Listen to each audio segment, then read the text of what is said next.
Salam əziz İntibah TV izləyiciləri. Azərbaycan tarixində müxtəlif dövrlərdə bir çox dövlətlər mövcud olub.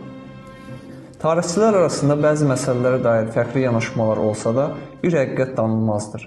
Gənc yaşda böyük dövlət quran, dövrün qüdrətli sərkərdələrindən biri kimi tanınan və tariximizdə dərin iz qoyan şəxsiyyətlərdən biri Şah İsmayıl Xətaidir.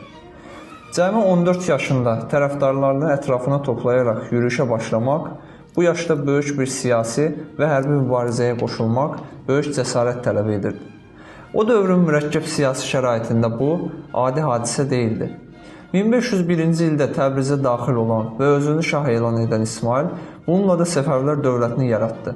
Qısa müddət ərzində bu dövlət yaxın şərqin ən güclü siyasi qüvvələrindən birinə çevrildi. Geniş ərazilər vahid hakimiyyət altında birləşdirildi və güclü idarə etmə sistemi formalaşdırıldı. Şah İsmayılın fəaliyyəti yalnız hərbi qələbələrlə məhdudlaşmırdı.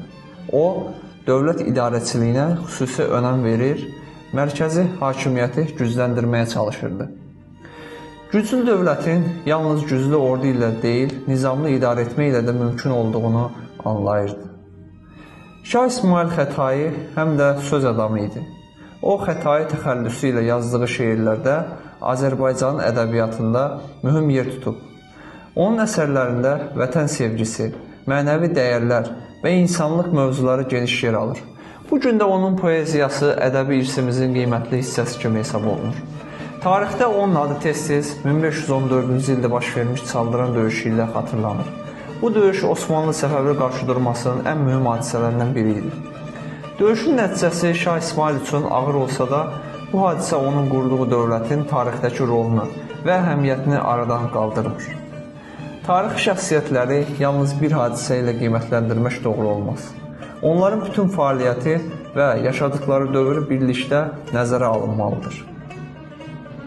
Şah İsmayıl Xətainin şəxsiyyəti bu gün də tarixçilər tərəfindən araşdırılır. Onun fəaliyyəti barədə müxtəlif baxışlar mövcuddur. Bu təbiidir. Tarix elmi müxtəlif mənbələr müqayisə edir və fərqli yanaşmaları müzakirə edir. Lakin onun regionun siyasi tarixində mühüm rol oynamış hökmdar olması geniş qəbul olunan faktdır. Tarix bizə bir həqiqəti öyrədir. Güclü dövlət qurmaq üçün təkcə cəsarət kifayət etmir. Uzaqgörənlik, təşkilatçılıq, xalqın dəstəyi və möhkəm idarəçilik də lazımdır. Şah İsmayılın həyat yolu bu baxımdan öyrənilməsi vacib olan tarixi nümunələrdən biridir. Biz tarixi şəxsiyyətlərə kör-körənə pərəstiş etmək üçün deyil, onların fəaliyyətindən nəticə çıxarmaq üçün baxmalıyıq.